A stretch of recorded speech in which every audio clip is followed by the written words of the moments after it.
سەرشان بۆ هەواڵێکی دیکەی بەپە لە ڕادەکێشم بە پێی زانیاریەکانی هەردی محەممەد پامنەی ڕوودا و کەمێک پێش ئێستا بە درۆن هێرشکاتە سەر کێڵگەی گازی کۆرمۆر و چەند وێنەیەک و ڤیددیۆی کاتی ڕووداوەکە دەستۆری میدیای ڕوودا و کەوتون دەردەکەوێت کە ئاگر لە کێڵگەکە بەرزە بێتەوە و هەروە بە پێی زانیاریەکانی ڕوودا و ئێستا بەرهەمێنانی گاز لە کێڵگەکە ڕاگیراوە ئەوەش لە کاتێکدایە کە شەوی 24 ئەم مانگەش سەرچاوێکی ئەمنی تایبەت بە ڕووداوی ڕاگەیاندبوو کە دوو جار درۆن لە ئاسمانی کێڵگەی گازی کۆرمۆر بینرابوون و بەهۆی بینینی ئەو درۆنانە وەکو ڕێکارێکی خۆپارێزی زەنگی ئاگادارکردنەوە لێدرا لەو کاتەیە و تەقەشیان لە درۆنەکان کردبوو بەڵام هیچ زیانێکی گیانی و مادی نەبوو. ئەمەی کە دەیبینین ئەمە دیمەنی چەند کەمتر لە کاژێرێک ڕەنگە پێشستا بێت کە هێرشکرد بە درۆن هێرشکاتە سەر کێڵگەی گازی کۆرمۆر. کێڵگەی گازی کۆرمۆر تەمان ئەکەوێتە شارچکەی قادرکەرم لە قەزای چەمچەماڵ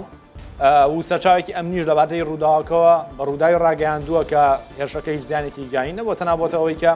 هۆی ئەوەی کە بەرهەمێنانی گاز لە کێڵگەکە بۆسە تەمان ئەو کێڵگەیە سەرچاوێکی سەرەکی بەرهەمێنانی گازە بۆ هەرێمی کوردستان کە کارەبای لێدابین نەکرێت بە گوێرەی دوایین ئامار بەرهەمێنانی گاز لە کێڵگەکە گەشت بووە 525 ملیۆن پێسێجا کە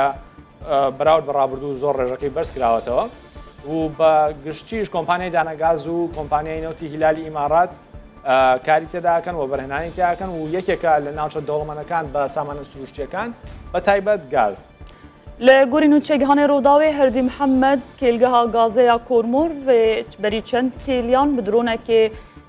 hate burdûmankirin rastî êrişê hat xwa di dîmenan da got ji aliyê Rûdawê ve hatine bidestxistin nîşan didin ku agir di kêlgehê da derketiye û hilberîna gazê hatiye rawestandin.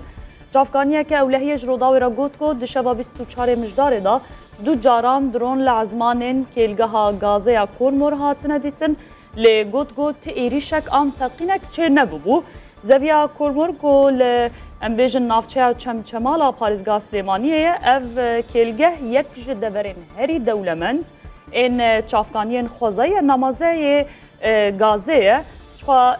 15 meh pêş niha yanî piştî destpêkirina projeyê di cotma 2018 da hilberîna gazê li Kôrmorê em bêjin ji sentraleke nû hatiye çêkirin dest pê kir.